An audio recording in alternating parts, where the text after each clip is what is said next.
2025 বৰ্ষৰ তিতা মিঠা সকলো পাহৰি আজি বিশ্ববাসীয়ে পালন কৰিছে ইংৰাজী নৱবৰ্ষ 2026।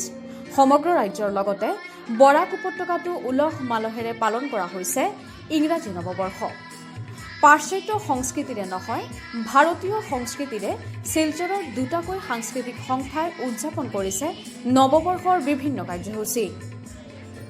সমকাল আৰু স্বৰলিপিৰ যুটীয়া ব্যৱস্থাপনাত গান মেলা কমিটিয়ে আয়োজন কৰে বিশেষ অনুষ্ঠানৰ।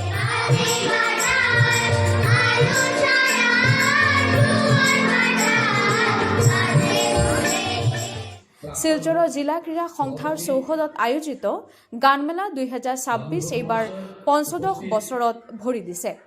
দুদিনীয়াকৈ আয়োজন কৰা এই গানমেলাৰ মঞ্চ জন্ম শতবাৰ্ষিকী উপলক্ষে ডক্টৰ ভূপেন হাজৰিকা, সলিল চৌধুৰী আৰু গৌৰী প্ৰসন্ন মজুমদাৰৰ লগতে জুবিন গাৰ্গৰ স্মৰণত উৎসৰ্গা কৰা হয়।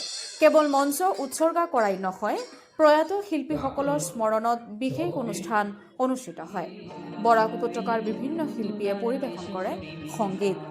যুৱ সমাজক ভাৰতৰ ঐতিহ্য আৰু সংস্কৃতিৰ বিষয়ে অৱগত কৰাৰ লগতে পাশ্চাত্য সংস্কৃতি এৰি ভাৰতীয় সংস্কৃতিৰে ইংৰাজী নৱবৰ্ষ উদযাপন কৰাৰ বাবে সজাগতাৰ বাৰ্তাও প্ৰেৰণ কৰে গানমেলা 2026।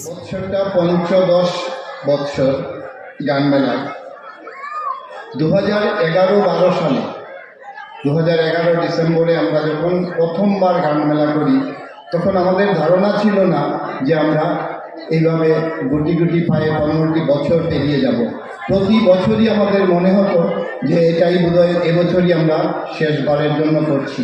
গান মেলা মানে বাংলা গানের মেলা। আমরা শুধু অন্য ভাষা নিয়ে এখানে গান মেলা করছি না, আমরা বাংলা ভাষায় যত গান, যত ধরনের গান আছে সেগুলো এখানে উপস্থাপন করা হয়। এবং এই যে মঞ্চটা, এই মঞ্চটা কিন্তু প্রতিভা বিকাশের মঞ্চ, কারণ অনেক উঠতি শিল্পীরা এখানে গান পরিবেশন করার সুযোগ পায়। এখানে যেরকম প্রতিষ্ঠিত শিল্পীরাও গান গায় এবং উঠতি শিল্পীরা এখানে গান করার জন্য মুখিয়ে থাকে। এবং প্রতি বছর আমাদের কাছে অনেক আবেদন আসে, যাদেরকে আমরা সবাইকে আমরা হয়তো অ্যাকোমোডেট করতে পারি না।